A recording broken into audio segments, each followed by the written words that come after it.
السلام علیکم، آپ دیکھ رہے ہیں ایس سے بخاری سپیکس۔ دوستو، گئے وقتوں کی بات ہے، ایک عقل مند شخص نے کسی سے کہا کہ ہندوستان میں ایک ایسا درخت ہے جس کا پھل کھانے سے انسان ہمیشہ زندہ رہتا ہے۔ یہ بات بادشاہ تک پہنچ گئی۔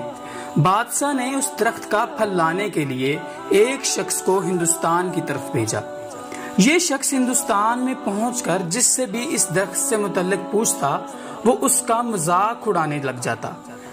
آخر سال کی بے سود محنت کے بعد جب وطن واپس لوٹنے لگا تو بوقت واپسی اسے ایک بزرگ ملا۔